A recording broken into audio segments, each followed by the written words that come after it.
भगवान विष्णु, जिन्हें हिंदू धर्म में इस सृष्टि के पालनहार कहा जाता है, वो समय समय पर अधर्म का नाश करने के लिए धरती पर अवतरित होते ही रहते हैं।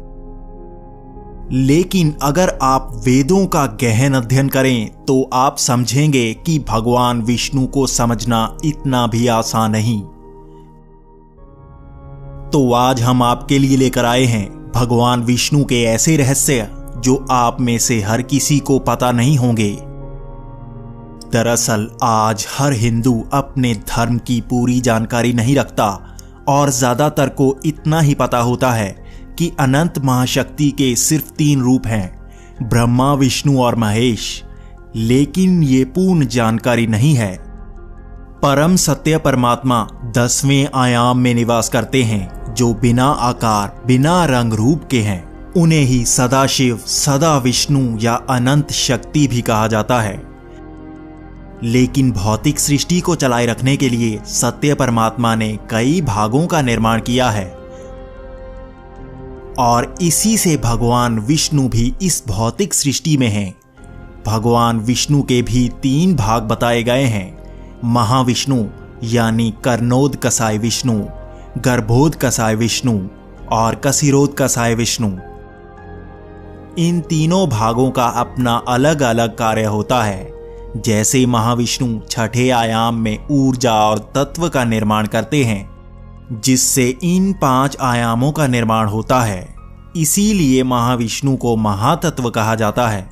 जबकि गर्भोदकसाय विष्णु भी छठे आयाम में निवास करते हैं, लेकिन उनका कार्य अलग होता है, क्योंकि उनसे ही ब्रह्मा का जन्म होता है। जैसा हमारे पुराणों में बताया गया है, गर्भोदकसाय विष्णु की नाभि से ही ब्रह्मा का जन्म होता है और फिर ब्रह्मा ही ब्रह्मांड का निर्माण करते हैं। जबकि विष्णु के तीसरे भाग कशिरोदकसाय विष्णु हमारे 3 आयामी संसार में ही निवास करते हैं। वो हर तत्व और परमाणु में विलीन है। इसीलिए जब हम साधना करते हैं तो पहला स्तर कशिरोदकसाय विष्णु को ही महसूस करना होता है, जिससे हम ज्ञान को समझ पाते हैं। अब इसके बाद अगला सवाल आपका यही होगा कि फिर हमारी सृष्टि क्या है? तो इसका जवाब हमें ऋग्वेद से मिलेगा, जिसमें बताया गया है सृष्टि सिर्फ एक माया है, जिसका निर्माण भगवान विष्णु ने ही करवाया है। यानी हम कह सकते हैं जैसे भगवान विष्णु ने अपने दिमाग में एक रचना की हुई है, या हम इसे भगवान विष्णु का सपना कह सकते हैं।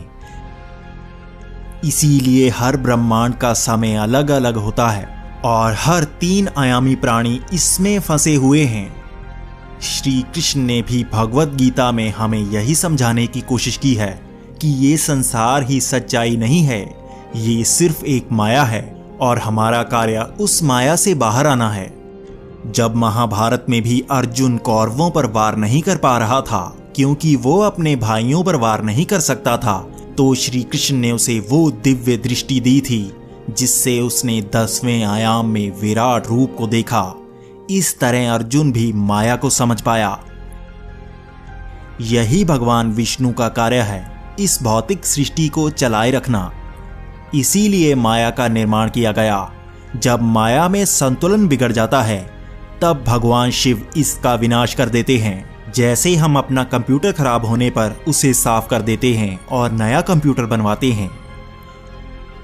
वेदों में ही माया से बाहर जाने का एहसास पाने का रास्ता भी बताया गया है।